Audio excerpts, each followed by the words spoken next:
পড়বা না খেলবা পুলিশ না কে পড়বা না খেলবা গাড়ি বসে যাচ্ছি হ্যাঁ গাড়ি দিতে যাচ্ছি কি গাড়ি দিতে চাইতেছি এখন কি ঠান্ডা ধরছে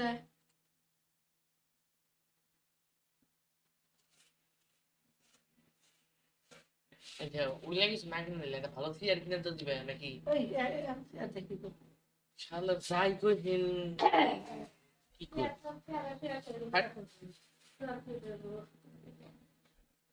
ইচ্ছা দিবা মন চলে দিও নাহলে আর কি করবো আমার আর কিছু করার আছে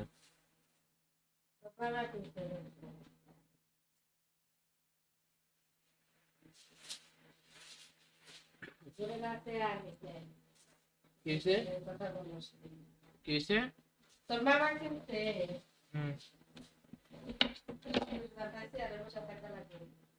ভালো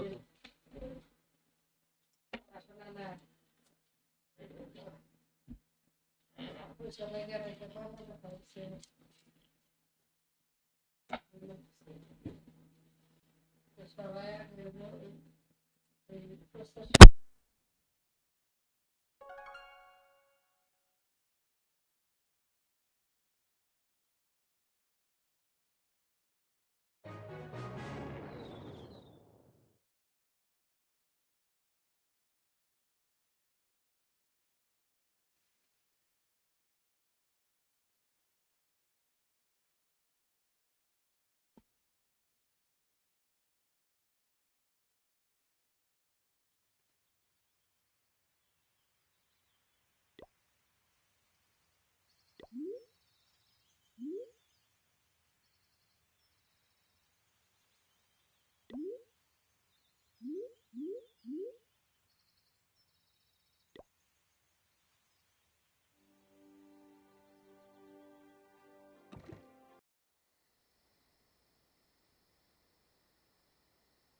What?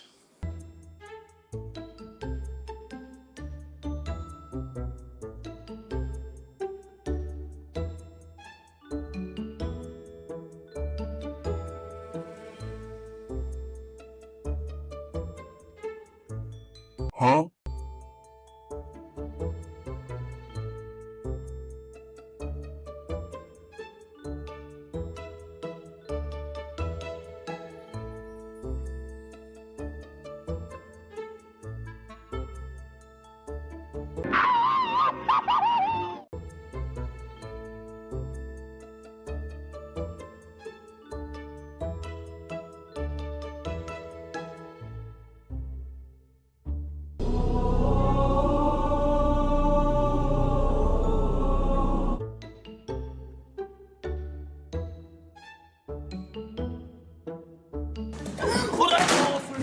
तेरी माँ का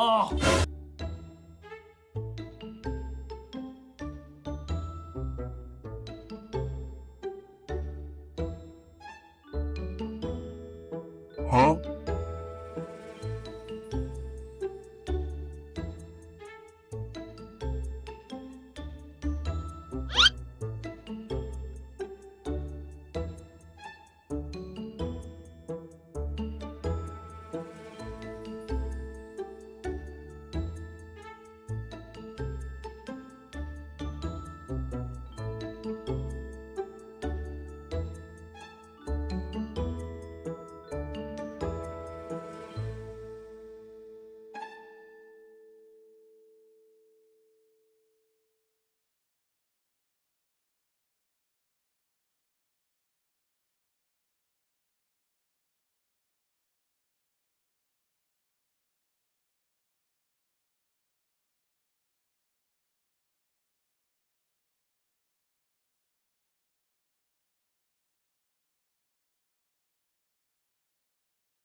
No man, you gotta give about man.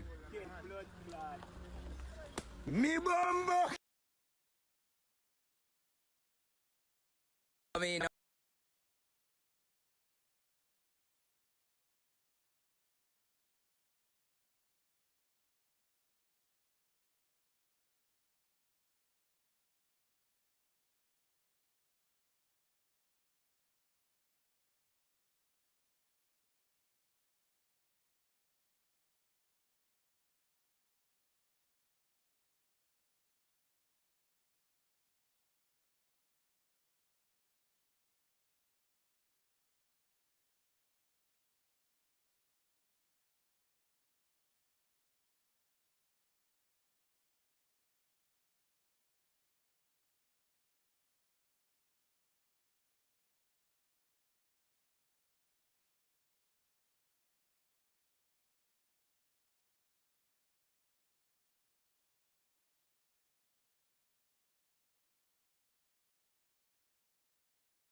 no man. No man, you gotta give about man.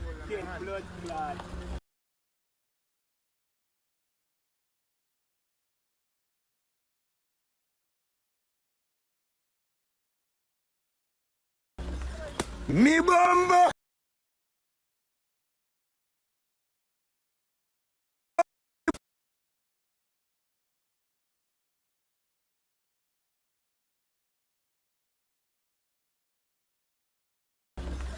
Me bumbo.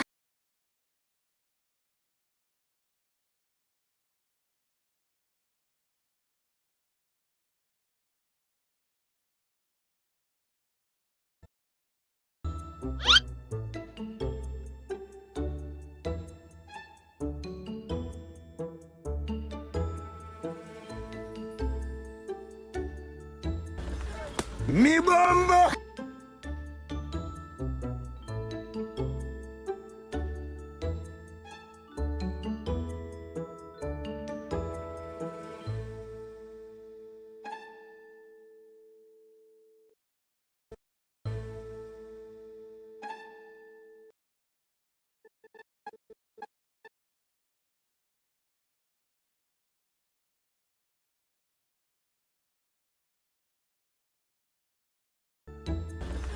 Mi bomba!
you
What?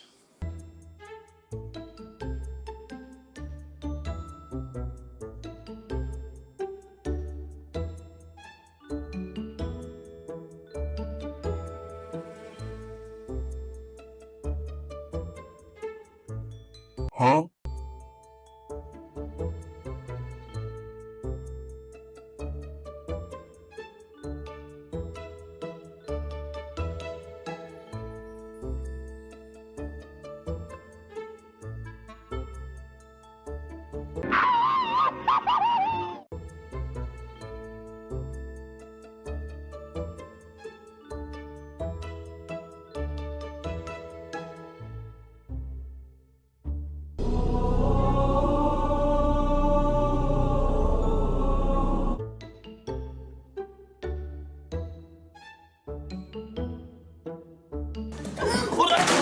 के तेरी माँ का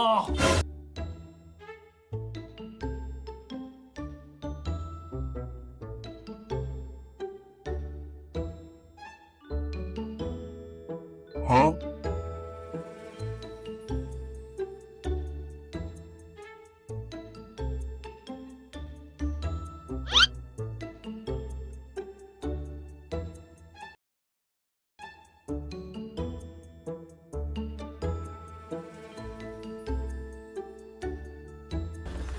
Mi bomba!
Back again to the Dark Souls trilogy, and once again I asked y'all to pick which run I should do, and y'all picked spears only.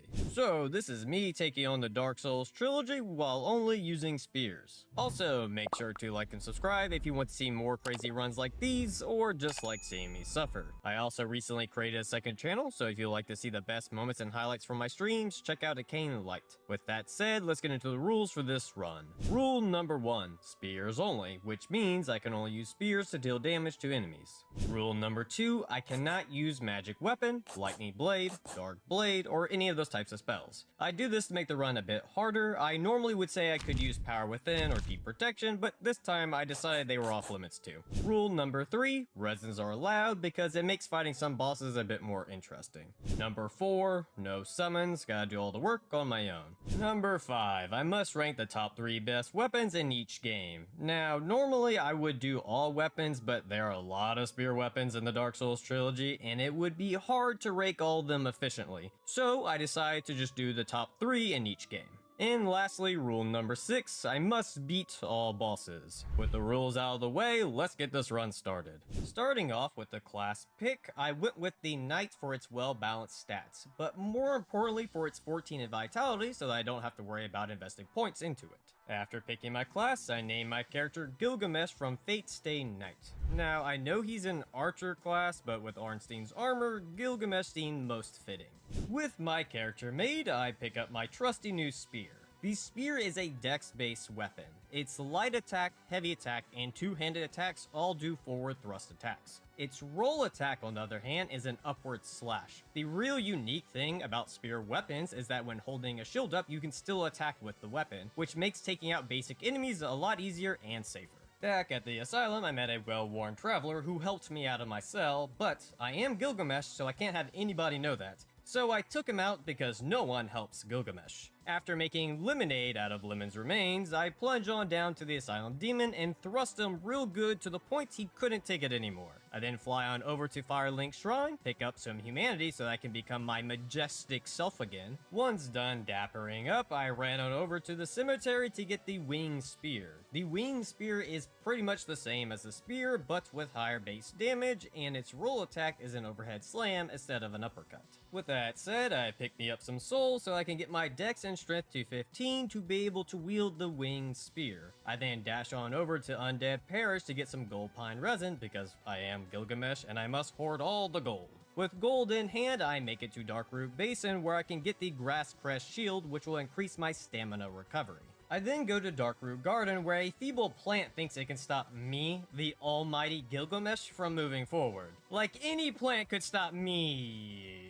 Nope, doesn't count. Death count stays at 0 because I am Gilgamesh. Ignoring that event that never happened, I killed the tree snake so that I could get the partisan. The unique aspect to the partisan to the other two spears is that its heavy attack is a horizontal sweep, which makes it versatile when dealing with multiple foes. While in Darkroot Gardens, I made sure to get the wolf ring to help with poise. I finally make it to Andre, who sells the pike. The pike is one of the longest spears in the game, and the unique thing about it is that its strength requirement is much higher than its dex requirement, meaning it's an Unga Bunga spear. Moveset wise, it's the same as the spear, but has a special running attack that allows you to charge forward, dealing damage. On top of that, its heavy attack is a short but strong thrust attack. With that said, my spear hunting is not done yet, which is why I'm at the Red Drake's location to farm souls, to the point of attaining 35,000. I used 20 of which to get the Crest of Artorias to open the magic rock door, so that I can teach the peasants around here about the science of gravity, and more importantly to join the cat cult, because we all know Gilgamesh is a cat person. Due to joining the cat cult, I can talk to Shiva, which will send him to Blighttown, allowing me to buy the Demon Spear off of him for 15,000 souls. The Demon Spear has innate lightning damage, which is very strong for early game, and on top of that, it has extremely good range, to the point of almost being on par with the pike. Its unique attack is its heavy attack, where the player winds up for a large lunging attack. The only downside to this weapon is that it cannot be buffed with resin or any magic weapon buff. On the subject of buffing, I used gold pine resin on my spear to show the Taurus demon a good time with my spear vibrator 9000.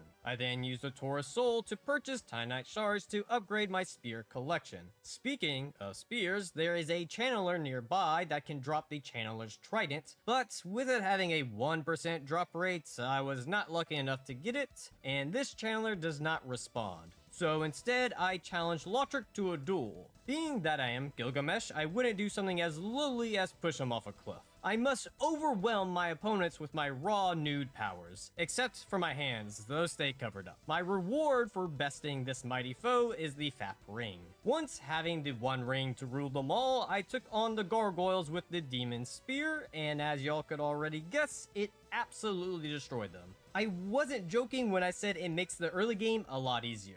I then ring the bells to let everyone know their new ruler and king is here. After boasting for a bit, I use my 10k worth of souls to get my spears to +5 and then take on a Titanite demon. Now, I could have done this before the gargoyles fight to get my demon spear to +1 since it upgrades with demon Titanite, but I knew I didn't need it to beat the gargoyles. Before upgrading, I grabbed the Undead Solomon West Key, hitch a ride on the bird taxi to the Northern Undead Asylum to use the West Key to get the rusted iron ring for Blighttown, and lastly while here I took on the Stray Demon. I chose to use the Partisan here simply because I needed to use it at least once. Kind of the downside with so many weapons in one category, they kind of all mesh together with not much separating them. It makes me appreciate Bloodborne so much more with how unique each weapon is in that game, but with that said, I killed the Stray Demon with no issues. I then head back to Andre to finish upgrading the pike to +5 and get the Demon Spear to +1. With my leftover souls, I got my strength to 19 to make sure I could two-hand the pike.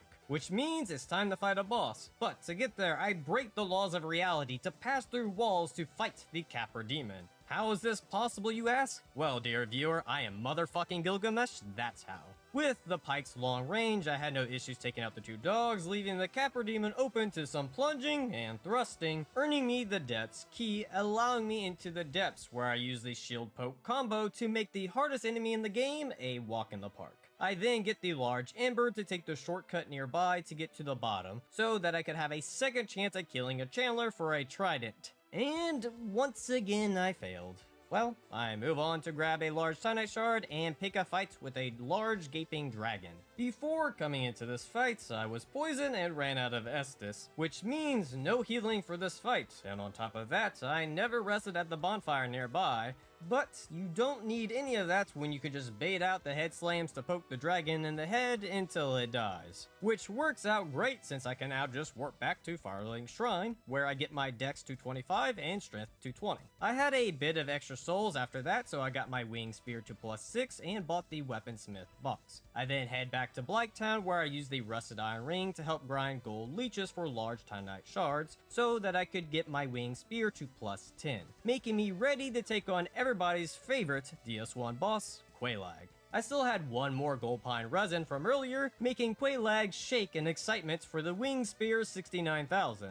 On the off topic of vibrating, did y'all know that there are sponsored videos for massage toys? I was binging some Alex Myers recently, and in one of his most recent videos, he has a massage toy sponsor. Completely caught me off guard, and I had no clue that was even a thing on YouTube. Gave me a good laugh though, and figured I would share. Speaking of vibrating, I think Quelaag had enough and called it quits for the day. I then rang another giant bell to let my future servants know that I was coming so that they would open the doors for me. Being next to Ceaseless, I made sure to take him out as well. Using his souls and his sisters, I get my dex to 31 and strength to 24. Knowing that I'll need the Moonlight Butterfly soul, I go kill it before making my way to Anor Londo. I then head to Sin's Fortress to hunt down some Titanite demons, who has to have the worst hitboxes in Dark Souls 1. Like, how can I roll right when it lands a jump attack and I still get hit after the roll from behind it? Who at FromSoft thought this was a good idea? Bitching aside, I finish off the last of them to get my Demon Spear to +3, meaning it was time for the Iron Golem, and for those who do not know, the Iron Golem is weak to lightning, so it wasn't much of a fight. So if you've been having trouble with the early game in Dark Souls, go get yourself a Demon Spear. After that easy fight, my new servant hoists me into the air to show me my new kingdom that I will rule, and I will name it New Gilgamesh. Once landing in New Gilgamesh, I start working on increasing my intelligence, pick up some demon Titanite in a chest nearby, find a wild Titanite demon in the castle that I make sure to take care of, and farm Silver Knights for their spears, which they have a 2% chance of dropping. The Silver Knight Spear is a divine weapon, which I forget about later on, but make sure you remember for a funny moment later. For attacks, everything is the same as the basic spear, except its heavy single arm attack is a horizontal attack, while its two-handed heavy attack is a forward thrust. After obtaining the spear, I hit up the giant blacksmith to buy some twinkling Titanite to get my new spear to +4, making me ready to take on the baddie duo that is Ornstein and Smo. With this being a spear-only run, I am forced to kill Smo first so that I can get Ornstein's soul. The thing I always forget about is how easy Smo is in Phase 1 and 2 to kill. Like, killing Smo in Phase 1 is so much easier than killing spammy Ornstein.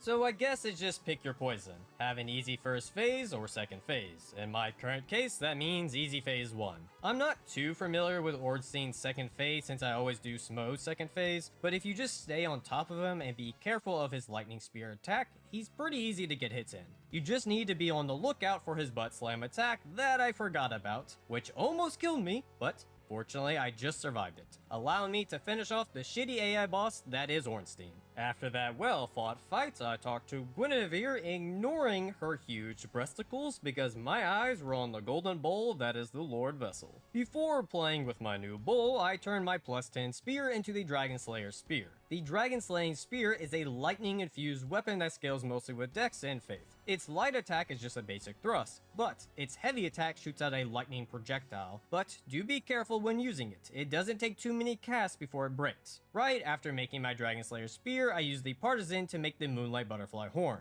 The Moonlight Butterfly Horn is a spear that focuses on magic damage, has really good range, but that's about it. Does nothing special, just pokes and deals magic damage instead of physical. Was really hoping it would do something cool, but I guess that's too much to ask for. After all that weapon talk, I finally placed the Lord Vessel, giving me access to the best half of Dark Souls 1. But first, I need a bit of cash, so I went hunting in the woods for peasants, and ended up getting a wood grain ring in the process. I then used those peasant souls to get my new golden armor, putting me one step closer to my true Gilgamesh form. With Ornstein's armor being a bit heavy, I kill Havel for his ring so that I can wear the armor without heavy rolling, and I'm looking fine if I do say so myself. I might even take a page out of Pokemon's book and buy myself an engagement ring. Joking aside from sadly marrying my rich self, I complete the 3 tasks needed to access the DLC. Before all that, I make sure to get the covetous gold serpent ring to help with my item discovery, which I use at the Duke Archives to farm the channelers. Luckily, it didn't take too long to get the trident to drop. The channeler's trident is a physical dash magic spear. The thing that makes it different from the other spears is that its special ability can buff surrounding allies. My dumbass thought it was like Dark Souls 2 and it could just buff yourself. I will find out in not too long that is not the case. Before making myself look like a fool, I give 30 humanity to the White Lady so that I can access the secret passage, but first I need to kill the Fire Sage. I decided to go with the Dragon Slayer for this fight since I feared I could shoot the flaming turd from a distance. Come to find out, the projectile does not do that great of damage, but hey, I made it work and even got the kill with it even though it broke the spear in the process. With now having access to the Fire Sage bonfire, I can use the secret passage to farm a Titanite demon that respawns and drops 2 demon Titanites, allowing me to get my boss weapons to +5.